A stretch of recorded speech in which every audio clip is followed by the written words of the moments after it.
বুধবার সকাল থেকে একেবারে কাজে লেগে পড়েছি। মঙ্গলবার বাড়ি ফিরেছি, আর ওই দিনকে মেয়েকে স্কুলে পাঠাতে পারিনি, কারণ মেয়ের স্কুল থাকে সকাল 7:30 থেকে, আর ওর গাড়ি আসে 7:10-এ। তো আমরা ফিরিয়েছি হচ্ছে দুপুরের দিকে, তো সেহেতু ওকে স্কুল পাঠাতে পারিনি। দুপুরবেলাটা খাওয়া দাওয়া করে ঘুমিয়ে কাটিয়েছি, আর সন্ধ্যের দিকে ওর পড়াশোনা রেডি করা এইসব, তাই একটু ল্যাদ খেয়েই কাজ করেছি। আর যেসব কন্টেনার খালি হয়ে গেছে, তো রাতে আর ইচ্ছা করেনি যে মেজে ধুয়ে পরিষ্কার করে রাখি। একেবারে বুধবার মেয়েকে স্কুলে পাঠিয়ে সকাল থেকে কাজে লেগে পড়েছি। তো যেসব কন্টেনার মোটামুটি আমার খালি হয়ে যায়, সেগুলি আমি মূলত ক্লিন করি, তারপরে নতুন কন্টেনারে, নতুন মানে মোছা ধোয়া পরিষ্কার কন্টেনারে আবার রিফিল করি। আর যে কন্টেনারগুলো একেবারেই ক্লিন থাকে, তো সেইগুলো আর খুব একটা আমি ধুই না, সেই কন্টেনারের মধ্যেই আবার নতুন মাল রিফিল করি। আর মূলত সপ্তাহে একদিন আমি হচ্ছে ওয়াটার বোতল ক্লিন করি, সেটা হচ্ছে সোডা দিয়ে, খাবার সোডা যে।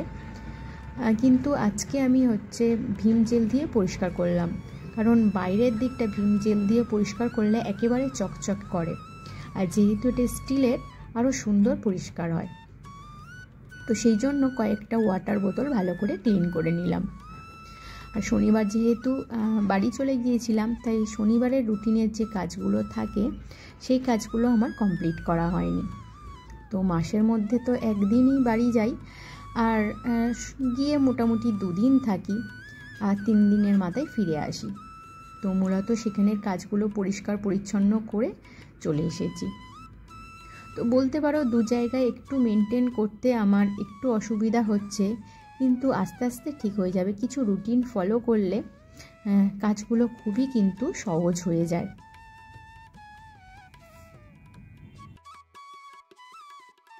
প্লাস্টিক কন্টেনারগুলো কিন্তু আমি স্কচব্রাইট দিয়ে মাজিনি, এমনি হচ্ছে স্পঞ্জ দিয়ে মেজেছি, কারণ স্কচব্রাইট দিয়ে মাজলে একটা আঁচড়ের দাগ হয়।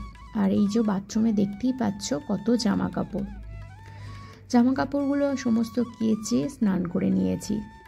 আর সকালবেলা স্নান করে এমন একটা অভ্যাস হয়ে গেছে না, কিছুতেই মানে দেরিতে স্নান করতে পারছি না। মনে মনে ভাবছি যে এখন শীতকাল, ঠান্ডা পড়ে গেছে, একটু লেটে স্নান করব, কিন্তু কিছুতেই মন শুনছে না। একমাত্র প্রচণ্ড অসুস্থ না হলে মোটামুটি সকালের স্নান আমার বন্ধ হচ্ছে না। গুড মর্নিং বন্ধুরা, আমি শ্রাবন্তী। আমার ক্যাপচার অফ ফ্রেম ব্লগে তোমাদের অনেক অনেক স্বাগত। আশা করছি তোমরা সবাই ভালো আছো, আর আমিও ভালো আছি।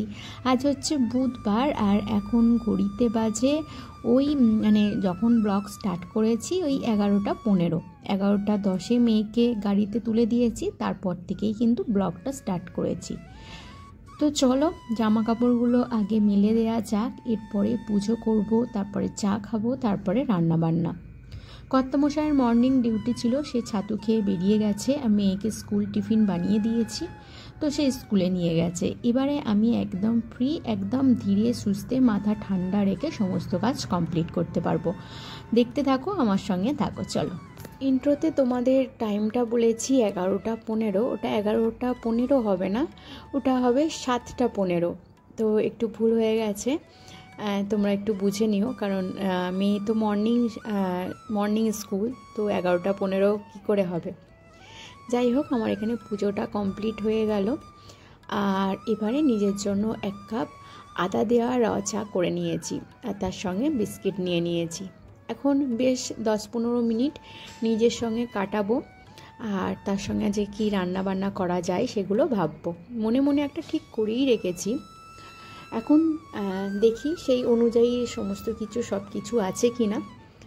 তবে আমি যেটা ভেবে রেখেছি, তো সেটা সকলের পছন্দ হবে। তো চলো, মাছটা আগে থেকেই ফ্রিজে ছিল, তো যেহেতু এটা হচ্ছে আগের সপ্তাহের মাছ, তো সোমবারই শেষ হয়ে যেত, যেহেতু বাড়ি ছিলাম না, তাই তো মাছটাকে আগে শেষ করে ফেলতে হবে। তো আমি যখনই মানে বাড়িতে যাই, তারপর বাড়ি থেকে ফিরি, তারপরে এসেই কিন্তু আমি বেড কভারটা চেঞ্জ করে দিই। যাই হোক, আগের দিন বেড কভারটা চেঞ্জ করতে পারিনি, কারণ খাওয়া দাওয়া করতে করতে প্রায় দুপুর গড়িয়ে গিয়েছিল। তারপরে সন্ধেবেলা কর্তামশাই এসে গিয়েছিল, বললো বেড কভারটা চেঞ্জ করতে হবে না, তুমি পরের দিন চেঞ্জ করে নিও। তো বেড কভার চেঞ্জ করার পর আজকের মেনুতে রাখছি হচ্ছে একেবারে বিয়েবাড়ির স্টাইলে মুগ ডাল, তার সঙ্গে ঝুরি আলু ভাজা, যেটা আমার মেয়ের ভীষণ ফেভারিট, আর তার সঙ্গে করব একেবারে বিয়েবাড়ির স্টাইলে দই কাতলা। তো এই ঝুরি আলু ভাজাটা আমার মেয়ে হচ্ছে ওখানে থাকাকালীনই করতে বলেছিল। তো বললাম যে ঝুরি আলু ভাজা করতে অনেকটা তেল লাগে, আর যে এক্সট্রা তেলটা থাকবে সেই তেলটা এখানে পড়ে থাকবে, আর তখন কিন্তু নষ্ট হবে, তোকে ওখানে গিয়ে করে দেব। তো কাতলা মাছগুলো মোটামুটি হচ্ছে পেটির অংশগুলো প্রায় খাওয়া হয়ে গেছে, এগুলো পেটিরই অংশ, একদম হচ্ছে মুখের কাছে, তো এই জন্য একটুখানি কাঁটা আছে। তো চলো মাছগুলো আগে ভেজে নিয়েছি একটু লালচে লালচে করে, কারণ হচ্ছে এই কাঁটার দিকের মাছ না এমনিতেই ভালো করে ভাজা যায় না, তাই একটুখানি ডিপলি ভাজলাম। এরপরে জিরে আর শুকনো লঙ্কা ফোড়ন দিয়ে দিয়েছি, আর এর মধ্যে দিয়ে দিয়েছি পেঁয়াজের পেস্টটা।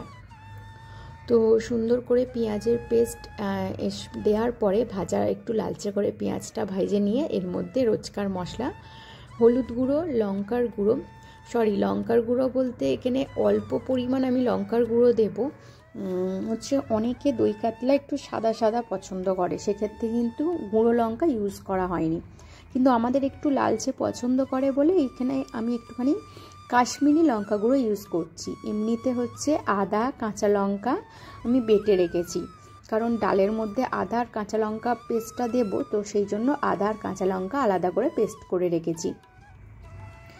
এরপরে হচ্ছে আদা রসুনের পেস্টও পড়বে দই কাতলাতে, আর যেটা মেনলি টেস্টটাকে পুরো চেঞ্জ করে দেবে সেটা হচ্ছে এখানে কাজু বাদাম, আর তার সঙ্গে আগে পর্যন্ত শেখার আছে।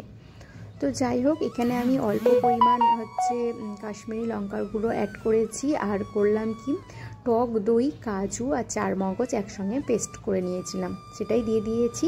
এবার শেষে একটুখানি গরম মশলা আর ঘি দিয়ে দেবো, তাহলেই কিন্তু আমার দই কাতলা পুরো কমপ্লিট হয়ে যাবে। তো সুন্দর একটা রং এসেছে এখানে, না খুব সাদা সাদা দেখতে হয়েছে আর না খুব একেবারে হলুদ হয়ে গেছে, তো মোটামুটি রংটা ঠিকঠাকই আছে।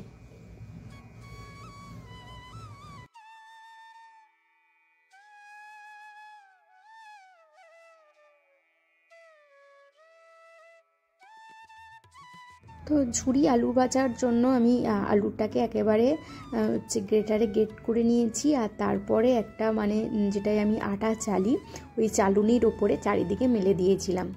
এবারে সুন্দর করে এরকমভাবে ঘুরিয়ে ঘুরিয়ে ভাজলে কি হবে, একসঙ্গে জড়িয়ে ধরবে না। তো হালাই করলা যখন মানে কোনো অনুষ্ঠানে ভাজে তখন তো অনেক পরিমাণে তেল থাকে, তাই খুব তাড়াতাড়ি হয়ে যায়। আমি যেহেতু এখানে একটু অল্প পরিমাণ তেলে ভাজছি, তাই আমি সমানে কিন্তু একটু নাড়িয়ে দিচ্ছি যাতে জড়ো না হয়ে যায়, তাহলে কিন্তু খুব সুন্দর একটা ঝুড়ো ঝুড়ো ব্যাপার আসবে। তো এদিকে মোটামুটি আলু ভাজাটা হয়ে গেলেই এরপরে ডালটা সিদ্ধ করা আছে, ডালটা সাঁতনে নিলেই কিন্তু আমার রান্না কমপ্লিট হয়ে যাবে।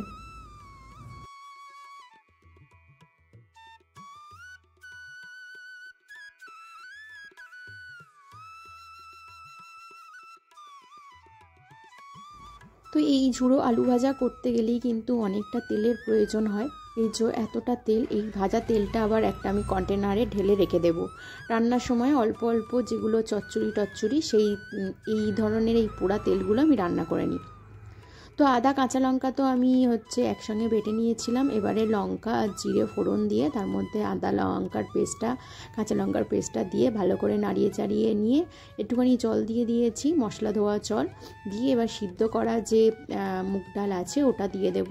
এর মধ্যে একটুখানি ভাজা মশলা, ভাজা জিরের গুঁড়ো দেব, আর একটু হালকা গরম মশলা আর ঘি দিয়ে দেবো। ব্যাস ফুটে উঠলে নামিয়ে নিলেই কিন্তু এদিকে আমার কিন্তু মুগ ডাল রেডি। তো রান্নাবান্না কমপ্লিট হওয়ার পরে ওভেন পরিষ্কার করার কাজকর্ম আছে, আর এদিকে কিন্তু মেয়ে স্কুল থেকে এসে পড়েছে, তো ওকে এখন একটা ফল কেটে দিয়েছি, ও বসে বসে ততক্ষণ খাক আর আমি এদিকে কাজগুলো কমপ্লিট করে নিই।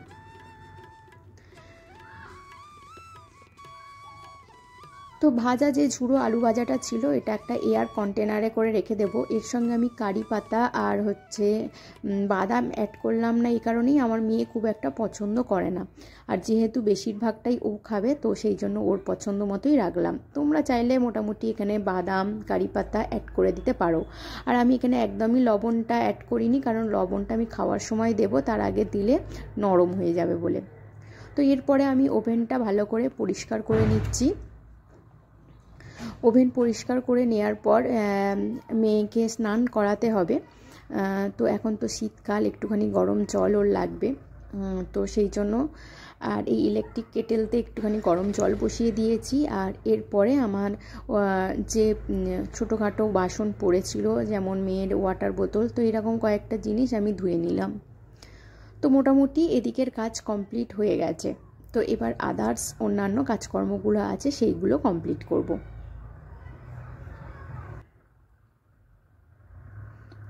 তো এদিকে মেয়ে স্নান হয়ে গেছে আর ওকে এখন খেতে দেব।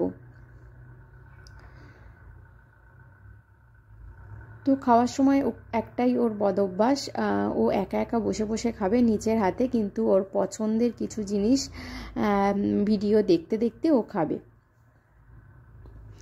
তো মোটামুটি মেয়ে 1:15 খেতে বসেছে। আমি এত তাড়াতাড়ি খেতে বসবো না, ওর পাপা এলে খেতে বসবো। তো মেয়েকে জিজ্ঞাসা করলাম কেমন কাতলা মাছটা হয়েছে, তো ও বলল যে দারুণ হয়েছে। তো এরপরে নিজের জন্য থালা সাজিয়ে নিচ্ছি। কর্তামশাই তো একেবারেই ক্যামেরার সামনে আসতে চায় না। তো চলো, এখানে এই যে ঝুরি আলু ভাজা, মুগ ডাল, আর এই যে দই কাতলা।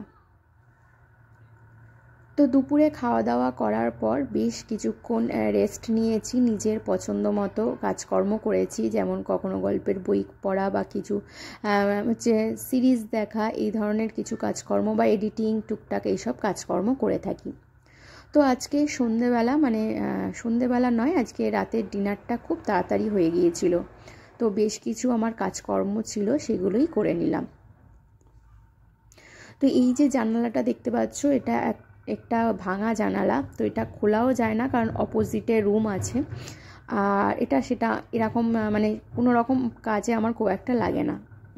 তো ভাবলাম এই কিচেনের ছোট পেজটাকে যদি একটুখানি কাজে লাগানো যায়।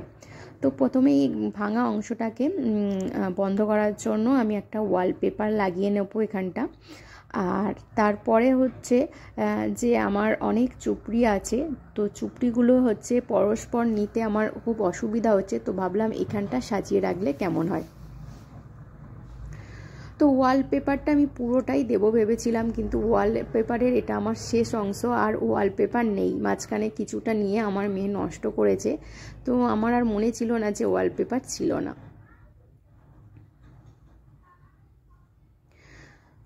তো প্রথমে ওয়ালপেপারটা আটকাচ্ছিল না, তারপরে ডবল সাইডের টেপ দিয়ে আমি ওখানটা আটকে দিয়েছি, কারণ এটা অনেক দিনের কিনা, তো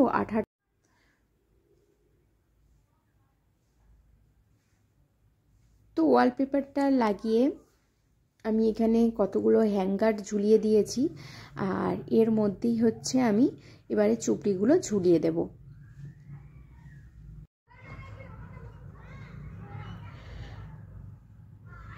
তো আমরা গৃহিণীরা কিন্তু ঘর গোছাতে ভীষণ ভালোবাসি, আর সেটা কিভাবে গোছাবো না গোছাবো সেই সব প্ল্যানিং কিন্তু আমাদের নিজেদের মাথা থেকেই বার করতে হয়। তো সবার ক্ষেত্রে যে একই প্ল্যানিং খাটবে তা কিন্তু নয়, যে যার পরিস্থিতি অনুযায়ী, জায়গা অনুযায়ী সেইভাবে নিজেদেরকে একটু মানিয়ে গুছিয়ে নিতে হয় আর কি।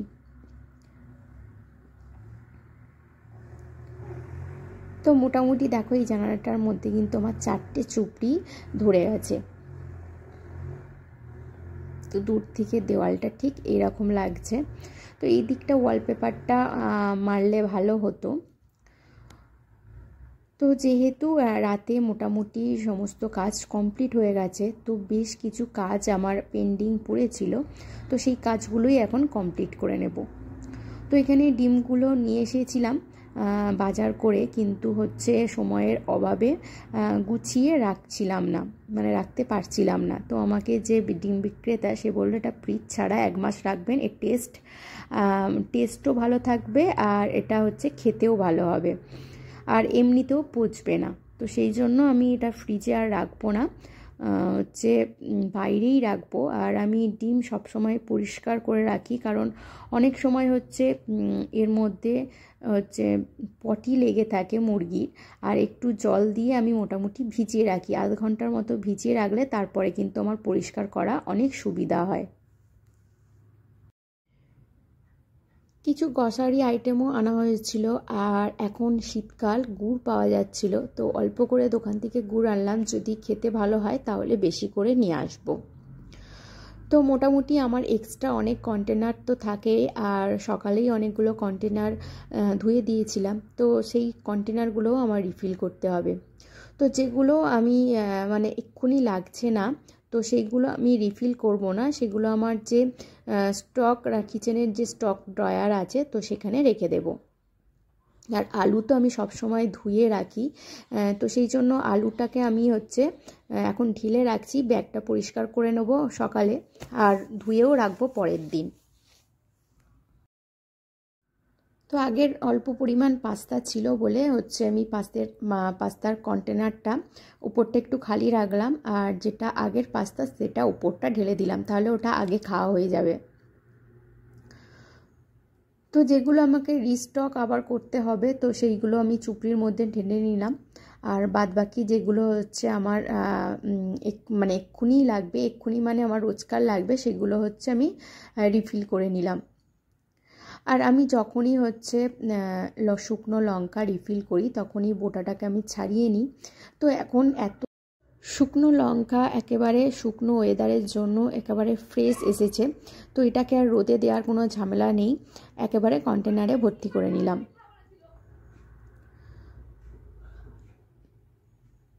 তো মোটামুটি আরও যে কটা জিনিস আছে, এই যে খালি কন্টেনারগুলো আছে এগুলো রিফিল করে নেব।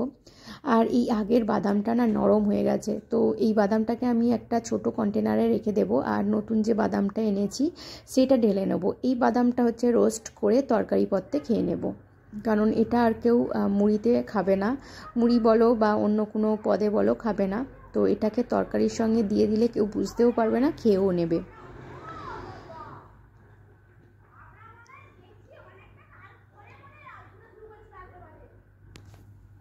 তো এই রিস্টকিং কাজগুলো কিন্তু ধীরে সুস্থে করার জন্য মোটামুটি আমি হচ্ছে ডিনারের শেষে, এখন আমাদের ডিনার তাড়াতাড়ি হয়ে যায়, আর এই ডিনারের শেষে আমি ঠান্ডা মাথায় সমস্ত কিছু রিফিল করে নিই, বা অন্যান্য যেসব কাজকর্মগুলো থাকে সেইগুলো আমি এই ঠান্ডা মাথায় হচ্ছে যখন মোটামুটি সবাই রেস্টিং করছে সেই সময় আমি আমার কাজগুলো গুছিয়ে নিই।